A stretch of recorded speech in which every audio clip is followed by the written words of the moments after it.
got a bunch of pork fat here from our pigs that we had processed. So let's render it down and make some lard for cooking. I've got about 5 pounds. I'm gonna cut it up into about 1 to 2 inch pieces and toss it in a Dutch oven. That's just gonna help it render quicker. Now you can render lard several different ways. You can do it on the stove top, in the oven, or in your crock pot. We're gonna do ours on the stove top. Just the key to it is low heat. If it gets too hot, it can burn your fat and give it a really porky smell. So low and slow.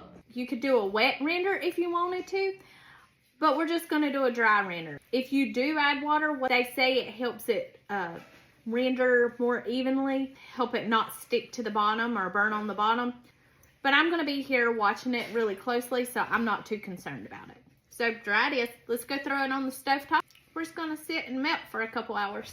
This is what she's looking like after 1 hour of rendering. This is what it's looking like after 2 hours. This foam that's starting to form, we're gonna try to get some of it off. She's rendered down. Now grab you another bowl and get you a strainer of some sort, because all the little sad, done, fatty pieces that are left in there, we're gonna scoop them out, and then we're gonna fry these up and make some crispy cracklings. That'll be another video though. Now grab the container that you wanna store it in. A lot of people like to store it in glass containers, and that's fine. It works really good in a glass container. I've got a stainless steel container that I'm gonna put mine in. And you're gonna need a cheesecloth.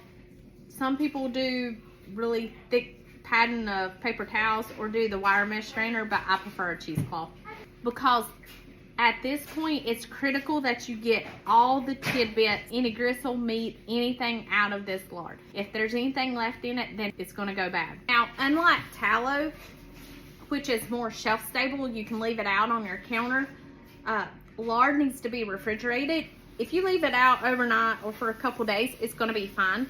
The more oxidation that it has, the quicker it's gonna go rancid. So we're just gonna leave this in our refrigerator, which it'll be good for at least 6 months, probably up to a year, but we're gonna say 6 months for some of y'all. If you freeze it, it's good a lot longer. But there you have it. That's how you render your own lard.